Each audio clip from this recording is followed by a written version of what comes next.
ভাইয়া আপনাকে যে কি বললে ধন্যবাদ দেবো সেটা বুঝতে পারতেছি না। আপনি যদি আজকে না আইতেন একটা বেমালা কাউর বেজে যেতে ওই আপনি মুখে বাড়ির উপর চলেন নদীর দিয়ে আপনার লিখে মাছ উঠা মোহনে।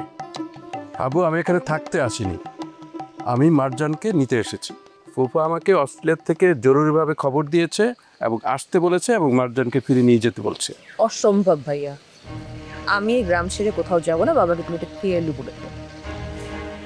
একটু বুঝো, বুঝতেছো কি করতেছো তুমি? যদি ফুফা এই গ্রামে আসে তাহলে তোমাদের কারোর জন্যই কিন্তু ভালো হবে না। ফাইন, তুমি বাবাকে বুঝিয়ে বলো তাহলে। ওরে বুঝাইবে হনে বুঝাইলে সময় আছে না, আসছে সে তো জার্নি করিয়া। ভাইয়া বাড়ির উপর চলেন, 2 দিন রেস্ট নেবেন, খাইবেন দেবেন, এরপরে সিদ্ধান্ত নেওয়া যাবে। বলুন মার্জান, আমাকে পাঠানো হয়েছে শুধু তোমাকে নিয়ে যাওয়ার জন্য, এবং তোমাকে ছাড়া যদি আমি যাই তাহলে পরিস্থিতি কি হবে তুমি বুঝতে পেরেছো? ভাইয়া আপনারা আসলে চানটা কি? হ্যাঁ, আপনি জানেন না মারজানটা আমি কতখানি ভালোবাসি, মারজান মোরে কতখানি ভালোবাসে। দুনিয়ার আর কেউ না জানুক, আপনি তো প্রথম দিয়ে পুরো ঘটনাটা জানেন। আপনি যাই একটু মারজানের বাপরে বুঝাইয়ে বলেন। আবু, তুমি মার্জানের বাবাকে চেনো না, ওখানে সুপারিশ বা তদবির কোনো কাজই হবে না। তুমি বুঝতে পেরেছো? ওনার একটা ফোন কলে আমাকে অস্ট্রেলিয়া থেকে এই বরিশালে আসতে হয়েছে।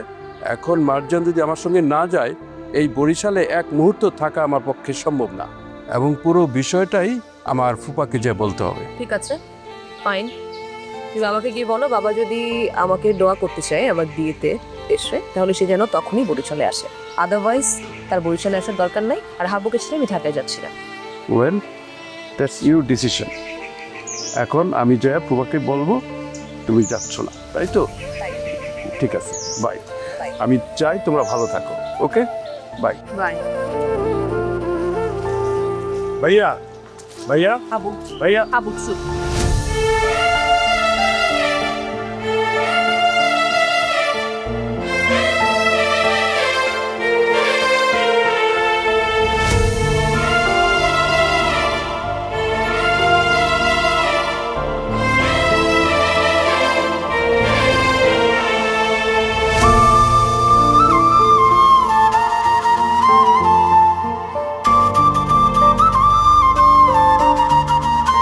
মারজান, এই ফিলে তো আর চলতে পারে না। তোমার একটা সিদ্ধান্ত আইতে হইবে। হয়তো তুমি আমার বিয়ে করবা, নাহলে পরে তুমি তোমার বাড়িতে ফিরে যাওয়া। তুই এসব কথা আমাকে বলছো কেন? মানে আমি তো কোনো সিদ্ধান্ত নিতে পারছি না। না, সিদ্ধান্ত নিতে পারতেছি না বললে হইবে না মারজান। আমরা সামাজিক প্রাণী, সমাজবদ্ধভাবে আমাদের বসবাস করতে হয়। তোমার বা আমার কারণে আমার বাপ মা কথা হলো এটা তো আমি মেনে নিতে পারবো না মারজান। তুমি আমার সাথে এভাবে কথা বলছো কেন? এখানে আমার কি দোষ বলো তো?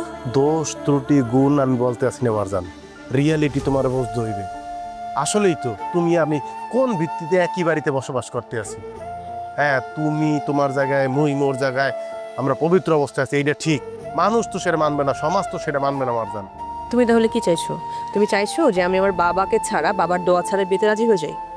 মারজান, তুমি আমার কোনো প্রশ্ন করবা না, তুমি আমার সমাধান দেবা। হয়তো তুমি আমার বিয়ে করবা, নাইলে তুমি ঢাকা ফিরে যাইবা, এবং সেইটার জন্য তুমি সময় পাবা একদিন। এই একদিনের মধ্যে তুমি আমার জানাবা তুমি কি করবা। তুমি আমাকে একটু বোঝার চেষ্টা করো। বোঝা বুঝির সময় নাই মারজান। তুমি একটু সমাজে বোঝার চেষ্টা করো, মানুষকে বোঝার চেষ্টা করো, সেকেন্ড চেয়ারম্যানরা কি বলতে আছে সেটা বোঝার চেষ্টা করো। তোমার কাছে সময় একদিন, এর মধ্যেই তুমি আমার সিদ্ধান্ত জানাবা।